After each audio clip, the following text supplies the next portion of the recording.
带追查事件真相，掌握政局变化。观众朋友你好，欢迎持续加入新闻大白话，我是主持人谭英伦。节目一开始来介绍今天的特别来宾，首先是前驻纽大使谢文吉，主持人好，各位朋友大家好。还有政大外交系教授吴崇涵，一伦好，大家好。以及军事专家施孝伟。一伦好，大家好。好，观众朋友，您可能会很疑惑，说，双方不是停火了吗？好，我讲的就是美国跟伊朗哦，但是现在看起来果然没这么顺利哦，因为伊朗最新还是有在攻击。好，那我们当然看到了目前最新的快讯是伊朗的军方他们自己说成功击落了至少1架的敌方先进战机。好，那当然这是伊朗的官媒最新在刚刚的时候报道说伊朗军方发言人说他们击落了敌方所有先进的战斗机，至少是1架。好，但是报告当中没有具体的说明何时何地击落，那还没有说明是什么样子的先进战机，甚至敌方是以色列还是美方不得而知但是我们先给您最新的快讯。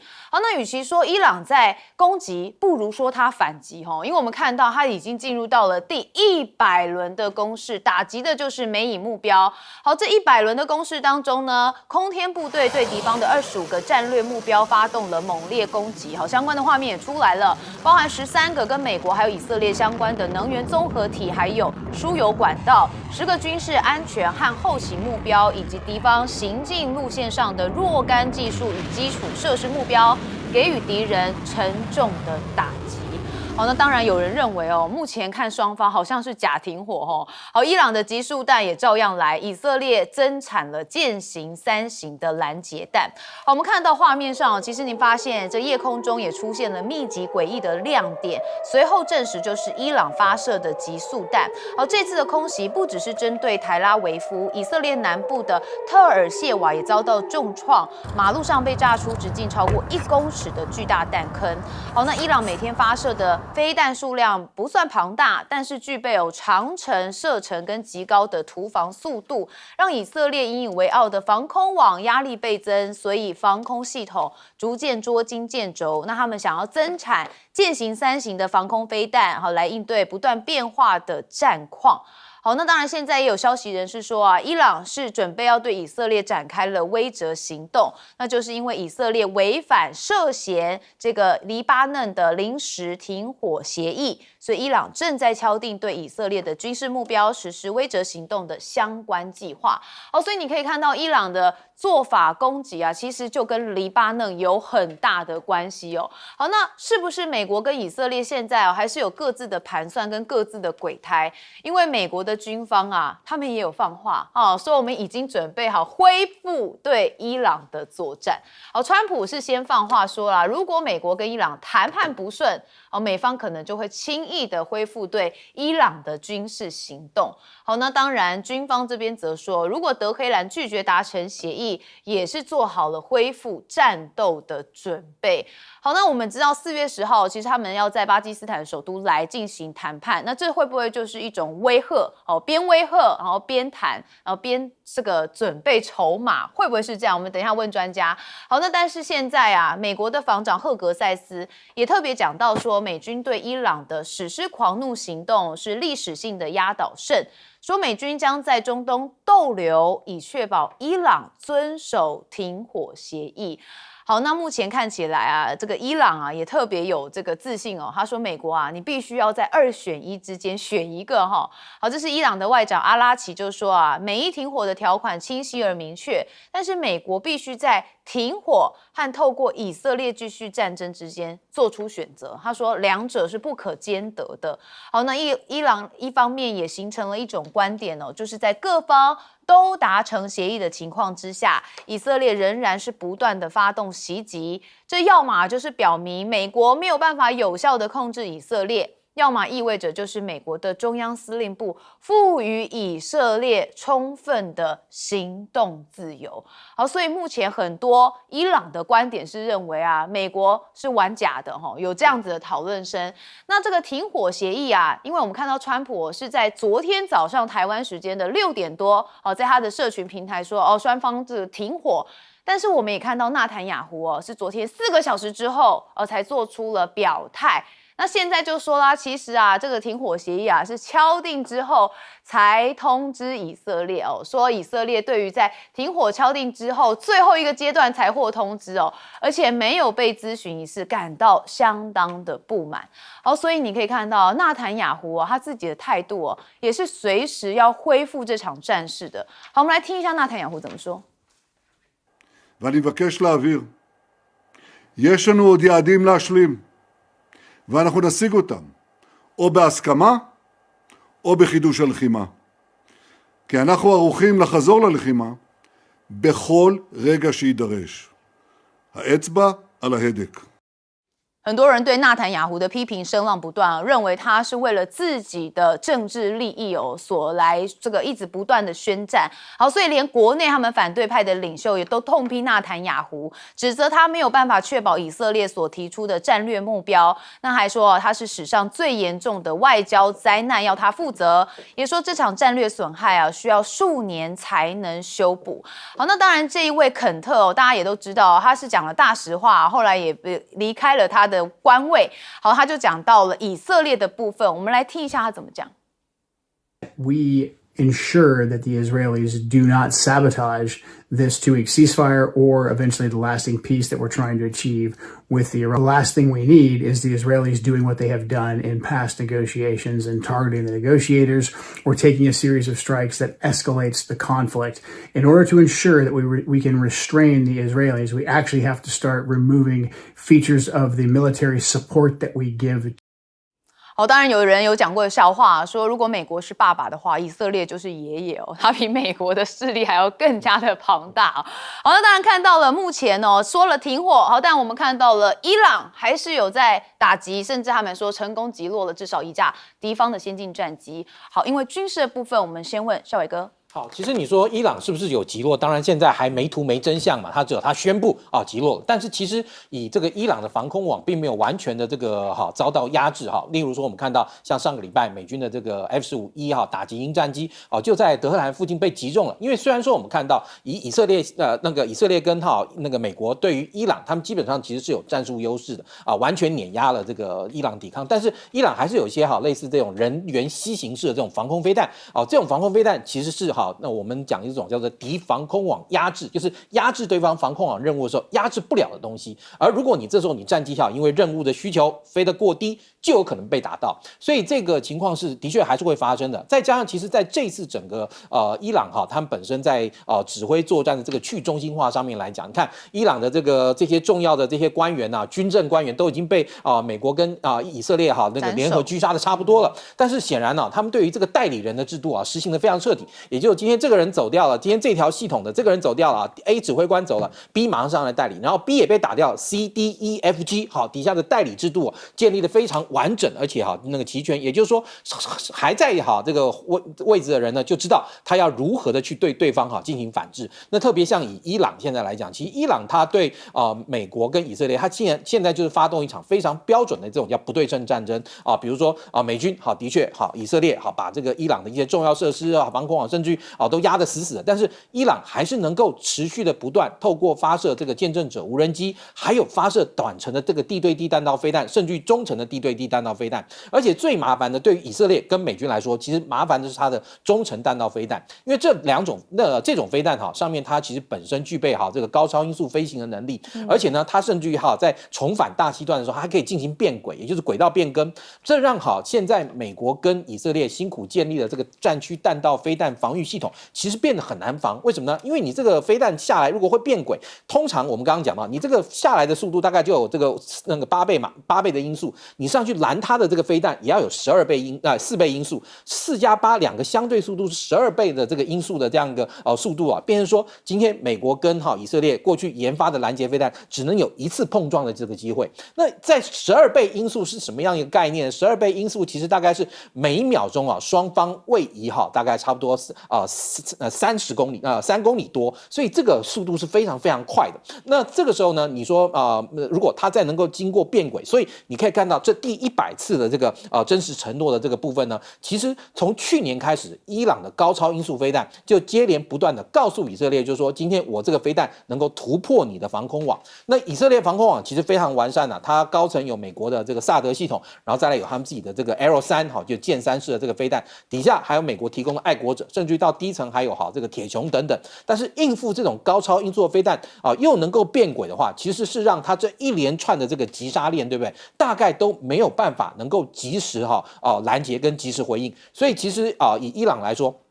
它透过这种中程高超音速的弹道飞弹，的确已经让美国跟以色列都吃足了骨头。那但是从以色列角度来说，以色列现在对于他来讲，像我们也看到刚刚有讲到这个停火他因为很晚才被告知，所以他不爽，所以他不准备依照美国所那个跟伊朗承诺的这些条件等等来进行停火。很大的一个原因呢，也就是说，其实今天对以色列来说，这可能是从以色列角度来看，这可能是一个千载难逢的机会，能够有机会把这个伊朗这个政权彻底的摧毁跟打倒。但是呢，并不代表美国跟以色列在这件事上同一个步调，甚至也并不代表以色列真正有能力能够完全抵抗住未来伊朗的一系列攻击。所以感觉起来就像那个打篮球，就是假动作前面的人在做什么，我后面在做一个，感觉就是假动作，那当然就会被人家说有点卑鄙啦谢大使怎么看？现在关键就是说看4月10号了双方的谈判代表会不会都到这个巴基斯坦进行面对面的谈判那如果不行的话，那这一次的这个短暂的停火可能就要重新再回到战场上去解决了。对，不过基本上就是说这次会停火，应该就是有一个客观实存双方都打不下去，双方都打不下去才会停火，要不然任何一方还想打的话，不会走上谈判桌的。所以呢，这次我觉得现在这个状况也不能说异常，因为双方的互信很低。那个伊朗说我被打了，而且伊朗说你不应该在大家接受就是说停火的同时，以色列又打这个黎巴嫩，所以他就回手了所以这个其实谈打谈可能应该是会进行一段时间。不过主轴的就是说正式的谈判要不要开，因为正式谈判展开你还有2个礼拜对，2个礼拜。现在川普刚刚发了一个文他想 America is back，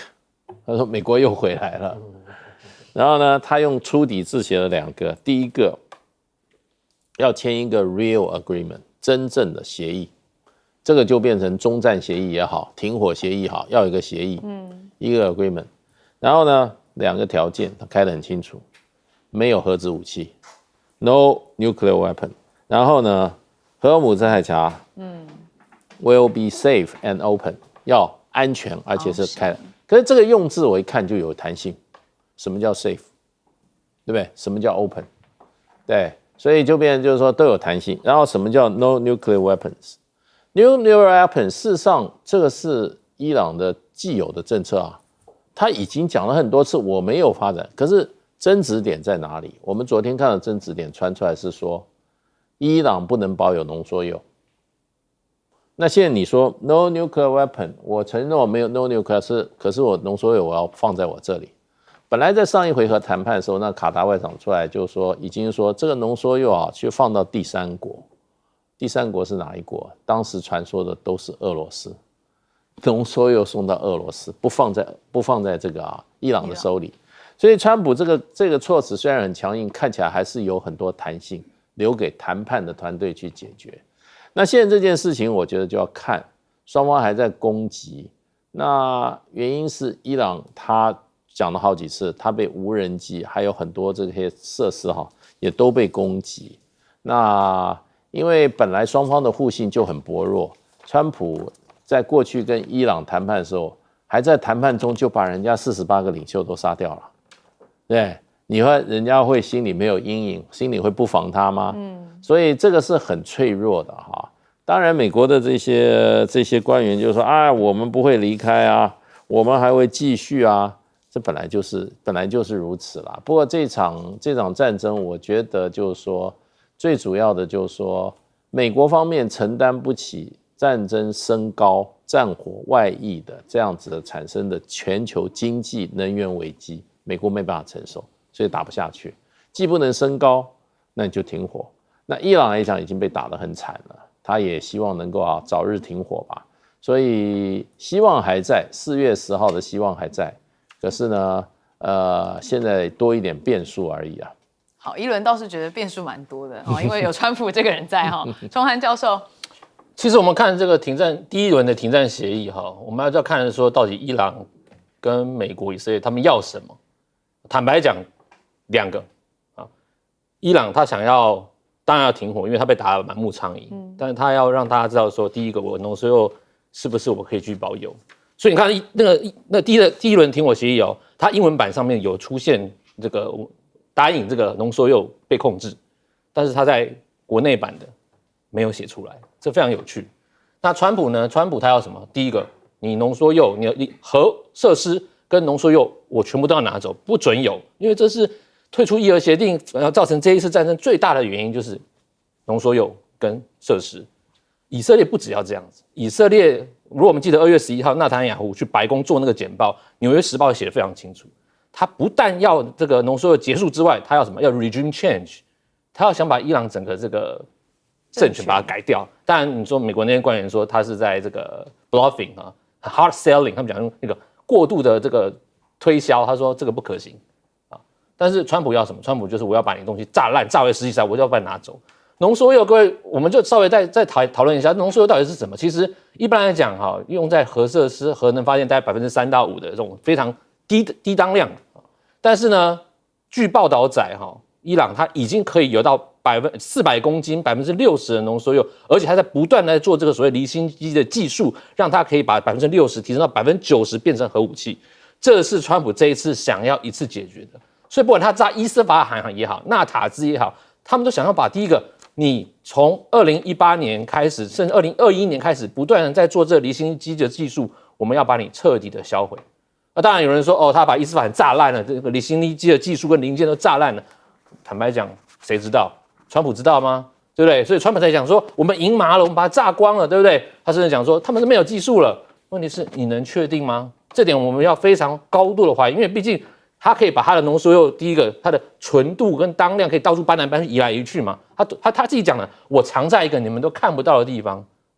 伊朗的发言人讲了，我们藏在一个你根本看不到、找不到的地方。那你是川普，你怎么找得到？第二个，那川普就算你说好，我都打完了、炸完了，我要休息一下，对不对？问题是，你管不住以色列，以色列不是只有要炸掉这个，他要什么？他要把整个 regime change， 所以他朝这个黎巴嫩这个开始不断的在进攻，他想说他要把战火再挑起来，他要把整个伊朗改变。对，所以以色列的野心其实是更大的。好，我们进一下广告，回来继续谈。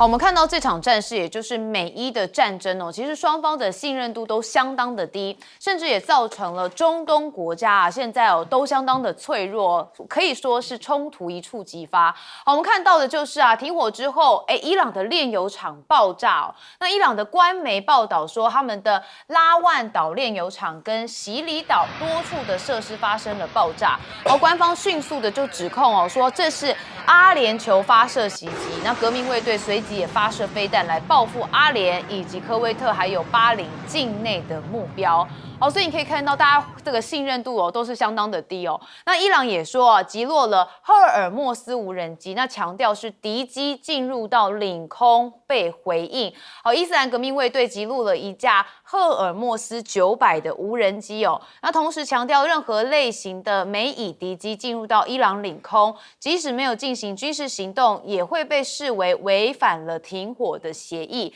赫尔墨斯900无人机其实就是从以色列研发跟制造的所以才让伊朗这么的觉得不行因为你已经违反了停火的协议。那甚至以色列有一个屠杀式的空袭黎巴嫩也造成了250人死亡。这是以色列在黎巴嫩这边10分钟之内发动了将近是100次的空袭。那当然纳坦雅胡办公室就说，我们美伊的停火协议就不涵盖黎巴嫩嘛，哈。好，那川普也是讲说啊，黎巴嫩并未纳入此次停火协议，好，使得区域的冲突啊持续延烧。好，那这就跟伊朗当初讲的，还有巴基斯坦的协调人讲的，东博赶快呐，哈，那怎么回事呢？真主党这边当然啊，也不是吃素的，展开了报复行动，他们向以色列的北部发射了火箭。好，黎巴嫩的总统办公室说啊，以色列就犯下了一个新的大屠杀，而且蔑视所有的国际法跟规范，所以要对他们的行动所产生的后果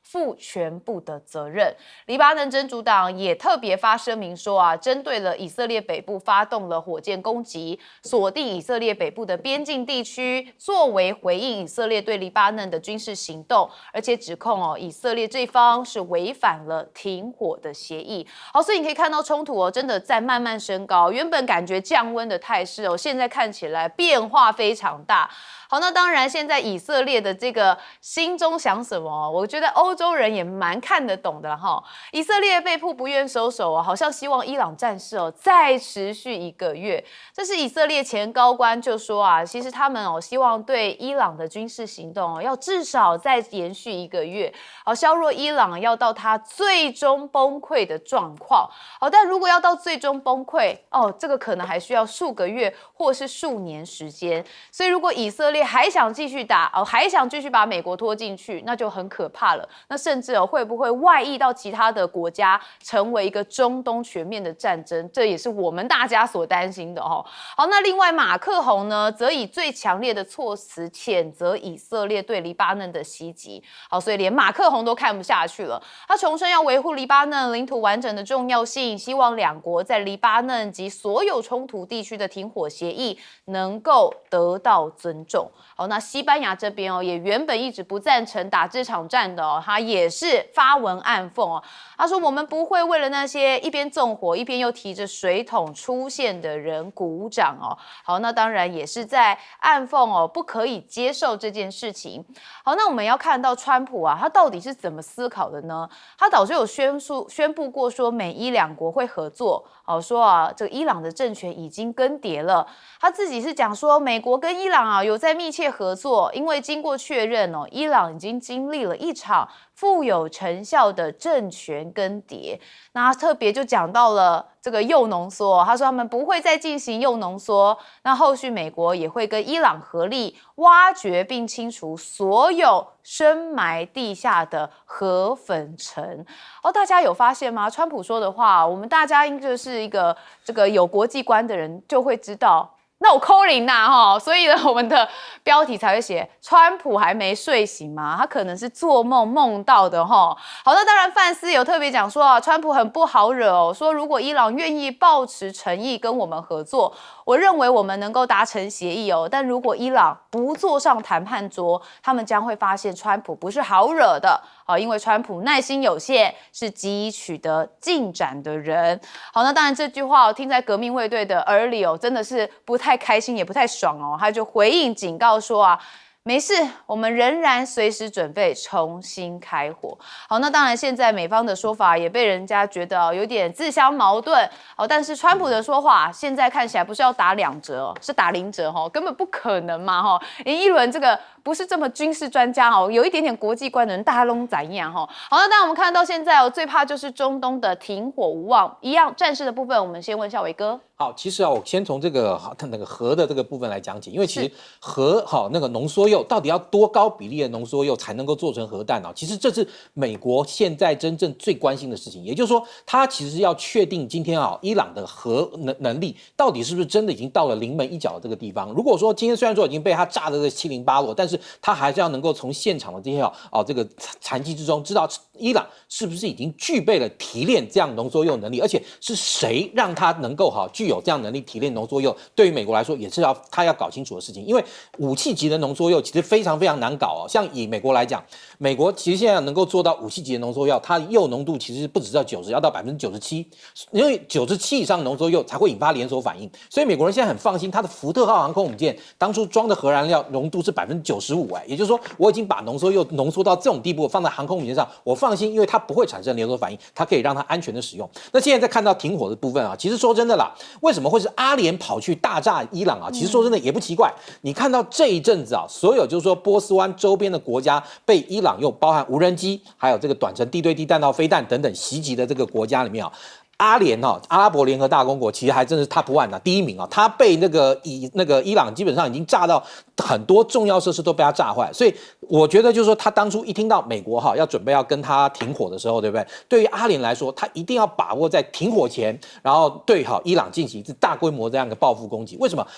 今天阿联在中东地区，他的军力并不弱，他跟美国的这个关系非常好，那个阿联卡达这两个国家的这个跟美国关系都很好，所以他的军力非常强。那但你说军力非常强的情况下，然后之前一直被这个伊朗这样攻击，那当然，因为我们看到这一次主要攻击这个伊朗的是美国跟以色列两个国家，那周边的这些其他的这个波斯湾国家呢，好像感觉就是那个都是被炸好玩的啦，但并不代表他们的能力不行。所以对于美国对那个阿联来讲，好不容易这个美国准备要跟伊朗那看起来和谈了，准备感觉要抽脚的样子，那对不起，我现在当初美国人没有做好那个彻底的事情，我阿联再来做一把，也报复了伊朗对他做这些事情。那当然，以色列的部分来说其实我觉得他现在是整个中东地区最不希望停火的人，最不希望停火的人绝对是以色列。为什么？因为以色列他其实当初看到这个机会嘛，也就是说，因为他去年已经被伊朗攻击得很惨，他知道伊朗这个军事机器这个战斗机器如果不彻底的拆毁的话，那对于以色列后面来讲还是没完没了。其实这也是事实啦，就是说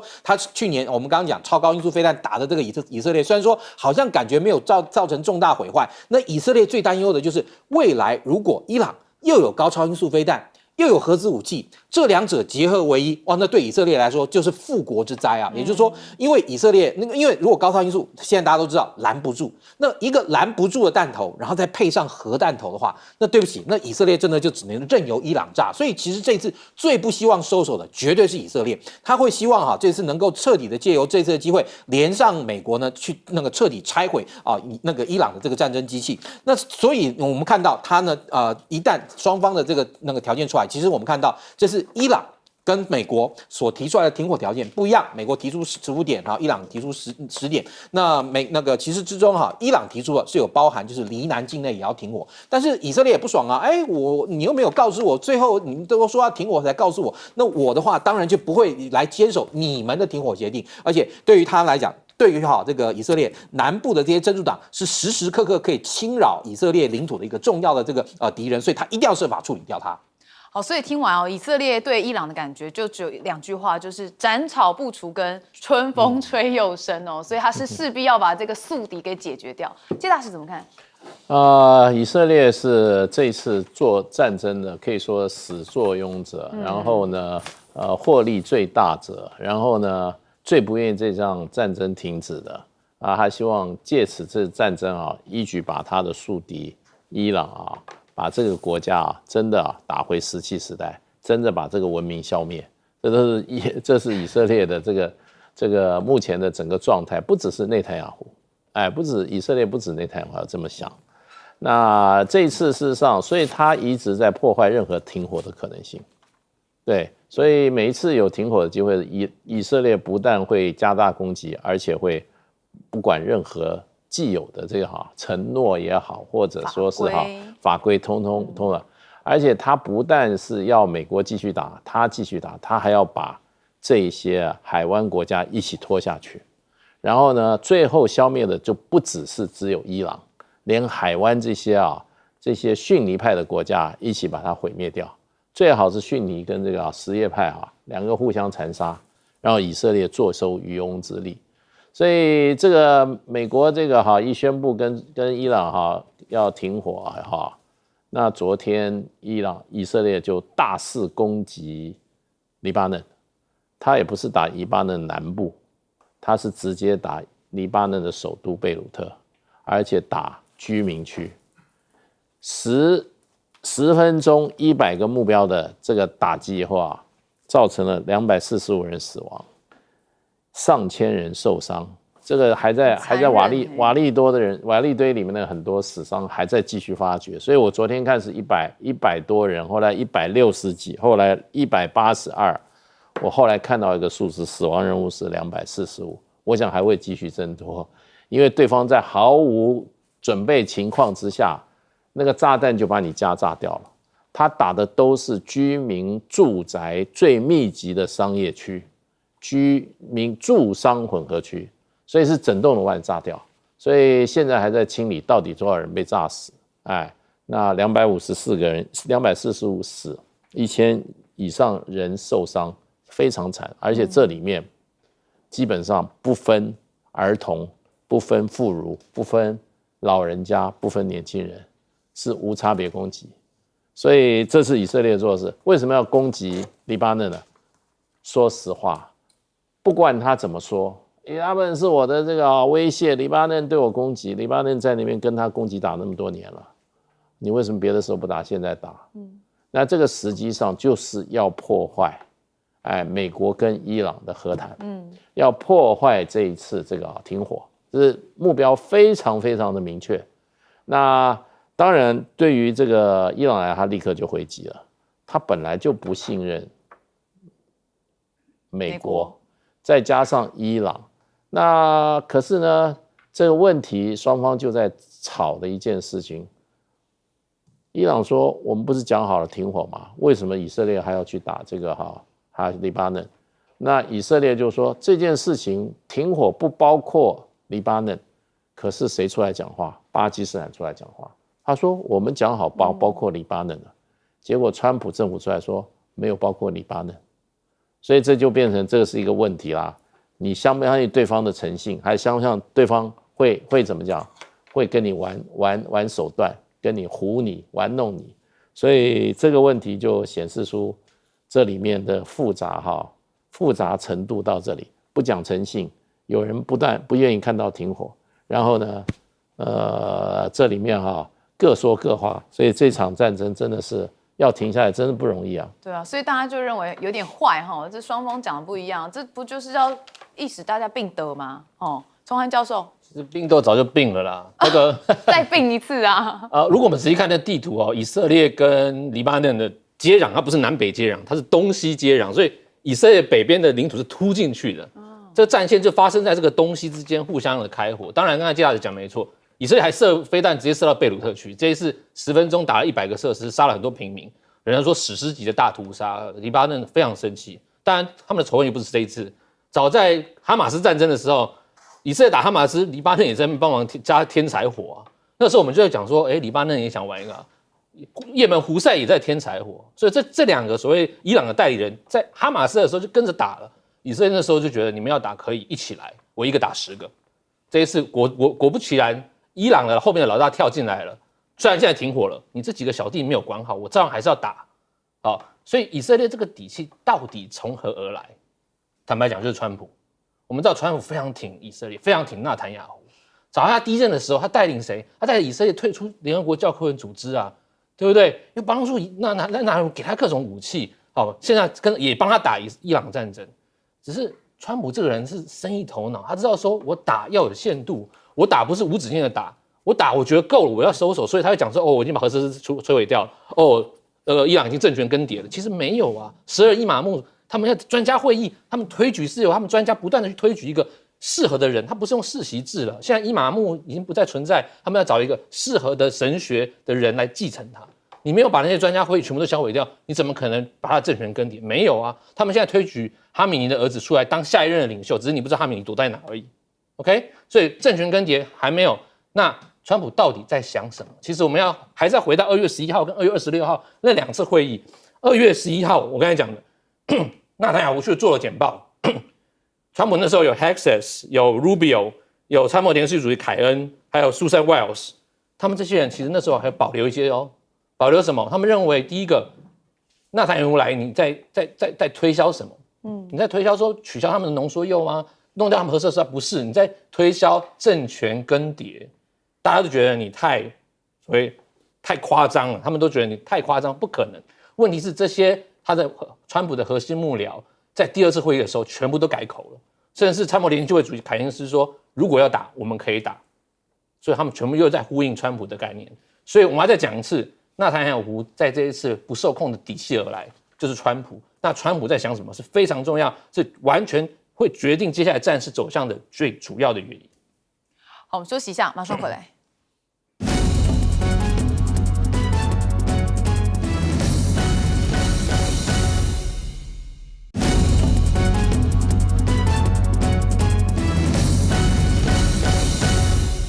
原本大家还是想说，美伊之间停火之后，这荷姆兹海峡应该可以通行了吧？但是现在就传出说啊，这个沙国的输油管也遭到了无人机攻击爆炸。你可以看到，这是沙烏地阿拉伯一条连接东部油田跟红海的重要输油管线。这个地方叫做布盖格它是沙烏地阿拉伯东部重要的石油城市。那另外这个就是指盐部，是沙国西部是连接红海重要的这个城市。那这边就有海港嘛，所以呢，在8号下午大约1点钟的时候发生了无人机的攻击。那这个拱站附近就出现了爆炸跟燃烧的情形。那这条东西向的输油管全长是1200公里，横跨着沙漠。那从这个波斯湾沿岸的油田直通红海的盐布港，是沙烏地阿拉伯关键能源运输的命脉之一。之前就曾经跟观众朋友讨论过，当初荷姆兹海峡没办法通行的时候，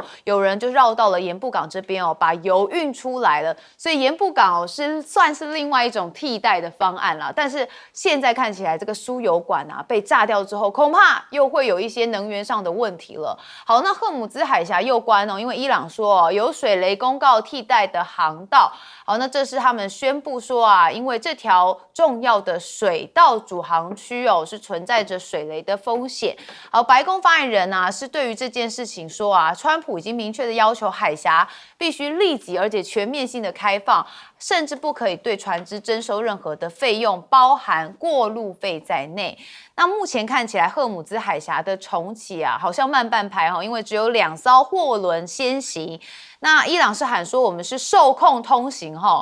那当然这2艘的货船率先通过，成为了首批恢复通行的船舶。不过目前仍有大量的船只滞留在那边包含至少是400多艘的邮轮跟数十艘天然气运输船等待通行。整体的航运只算是初步的恢复阶段。那现在大家就关心4月10号的谈判会不会破局呢？因为我们看到伊朗的10点计划当中说有3项被违反了，这谈判基础早就已经破坏了。伊朗的议长卡利巴夫发声明说美伊开始谈判之前，伊方提出的10项停战条款里头有3项都已经被违反了，所以这个基础已经在还没有开始谈判之前被公然破坏了。我们大家来看一下这3项是什么。第一项是黎巴嫩停火遭到违反，我们刚刚讲了无人机侵入伊朗的领空违反了侵犯伊朗领空的条款这我们刚刚也说了，甚至否认伊朗享有铀浓缩的权利。说10项里面你们就已经违反了3项，还谈吗？我们也是很期待到底谈不谈。那伊朗公布停火的10点方案不是美国同意的版本所以现在也让这个川普的 Kimoji 不后那当然呢，美国的官员说伊朗公布的10点停火谈判跟白宫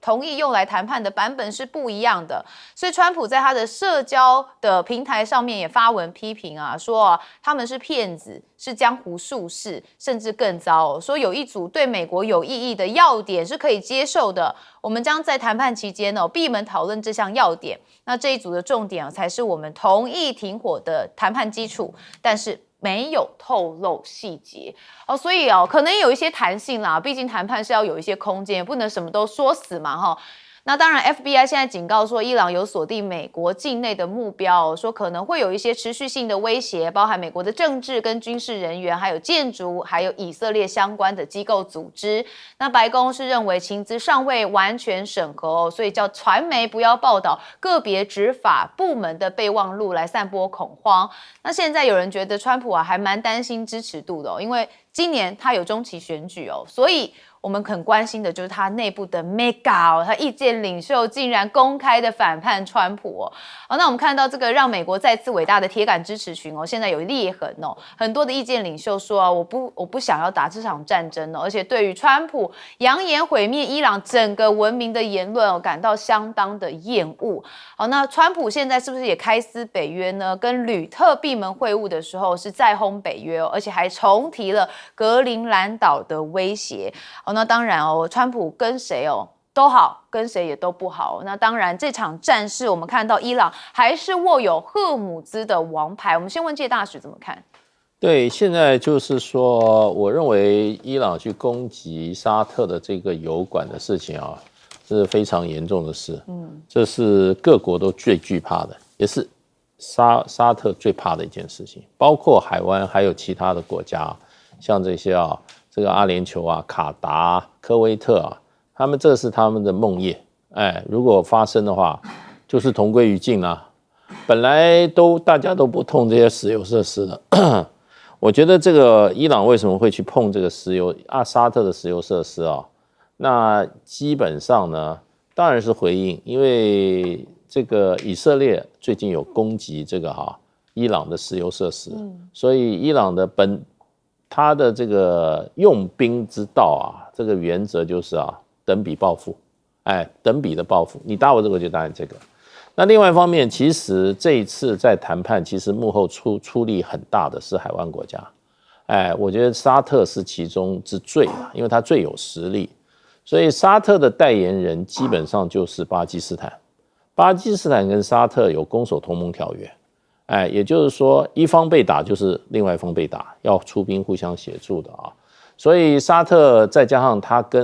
再加上巴基斯坦跟美国。跟中国大陆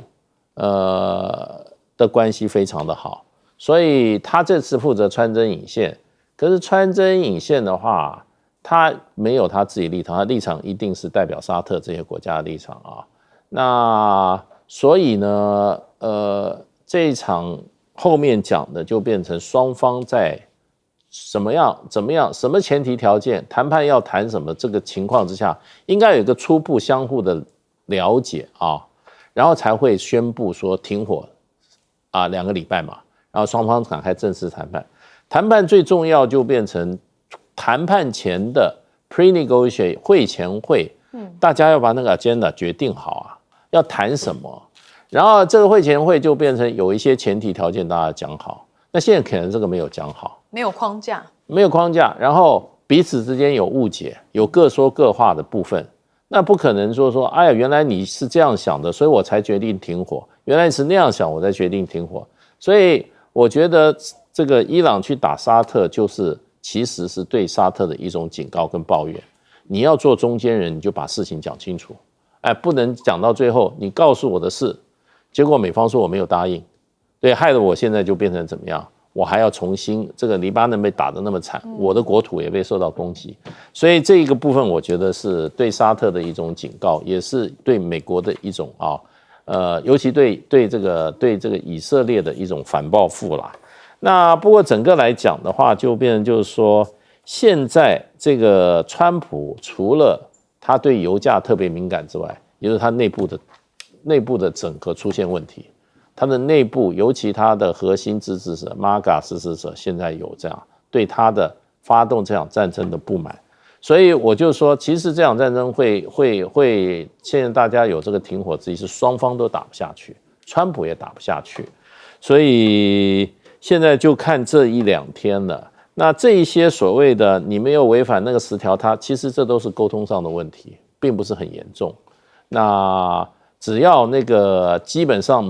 以色列没有继续去拱火的行为的话，我认为这场谈判还是会开始了。对，所以4月10号会是一个最大的关键。崇汉教授，川普打到现在，他国内又要启动选举了，他面临还有压力不是共和党 MAGA 里面现在不是铁板一块了有许多意见领袖出来开始讲话了，而且有推动一些法案，比方说。面对这个美国国内宪政僵局，跟我们很像宪政僵局然后很乱他们现在有一个叫做2026年的行政权力限缩与战争权力修正案，其实是民主党的人提出来要限缩这个川普对外打仗的，那共和党 suppose 要全力要背革。共和党的参议员这个缅因州的Rand Paul 这很有名了他以前是眼科医生，他是长期以来反对美国积极扩张介入他国的，他反对美国介入叙利亚内战。他也反对美国去打中东战争，他认为川普去打伊朗，你会变成下一次伊拉克战争。Rand Paul 就带着一些共和党的人就说我们不要去阻挡这个，就是不要去封杀民主党这个提案。这是跟川普唱反调你要先说川普对外动武的权利所以这是第一个，因为你知道缅因州的他是肯塔基州，抱歉Rand Paul 是肯塔基州，肯塔基州蛮红的是个红州。但是面对到接下来的高房价、高物价好，然后现在又战争造成通膨，我觉得这些就在洪州的参议员也面临到压力，更不用讲洪州，我们讲另外一个国会审议2026年能源与国防拨款法案，这推出来的人是另外一个参议员叫 Susan Collins， 他是谁？他是更资深的，是缅因州最资深的共和党参议员，他1997年就开始当参议员，他政治世家，他是相对于温和，为什么？因为缅因州是个蓝州啊，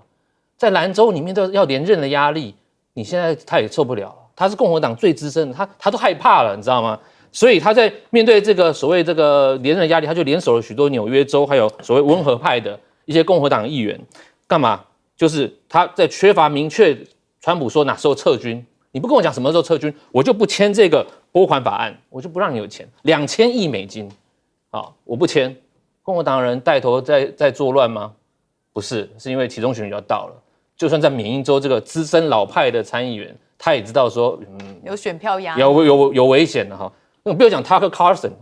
这个 Tucker 这个他有个在 Fox News 的 Fox 有个节目，他也是反战，他也不要美国去打，所以接下来川普面对了这个通膨，面对了这个战争，然后面对这个现在 MAGA 里面有不同的声音，我觉得他开始有点急了。我们可以看他接下来的表演可能会有一点，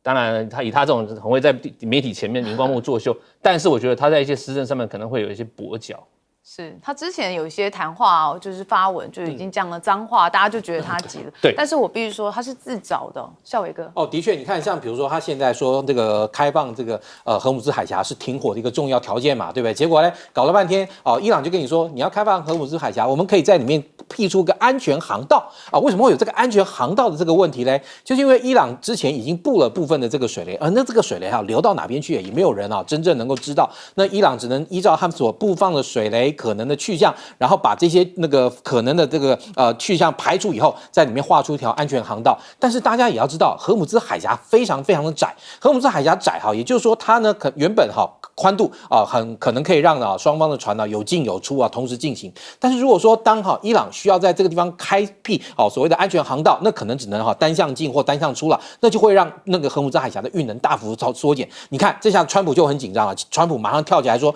不行，荷姆兹海峡是要完全开放，完全开放就是不能有任何的条件。其实我们看到由于这段时间美国跟伊朗之间的这样的军事冲突，其实造成世界各地包括能源大涨。虽然说美国现在是产油国，而且美国的油基本上已经不再仰赖由中东输入到美国去了，美国已经自给自足了，而且甚至还可以出售。但是由于这个油价涨，造成了这种所谓的输入性通膨。之前川普就已经接连的使用各种的这个关税战嘛，这个关税战其实关税战打下去真正倒霉的倒不是这些国外的这些那个厂家什么，的确他们可能出口到美国的这个货品会被课以关税，但是真正付出关税的是美国这一般民众的代价。所以你看那个川普当这个总统这个1年多以来，美国各地我听了国外的那个朋友跟我讲，美国朋友跟我讲说什么什么东西又涨到什么地步，你就会觉得吓一跳哇塞不得了，美国的物价怎么涨成这个样子，以后还有办法去吗？那这个时候其实我们可能偶尔去一次观光客，我们觉得这个价格可能还这个忍一忍就算了。如果今天你是一个美国人，你每天都要面对这种输入性的通膨所造成的这个物价飞涨，其实的确会让他原本心中坚定支持 MAGA 的这个决心呢，会一定会动摇的。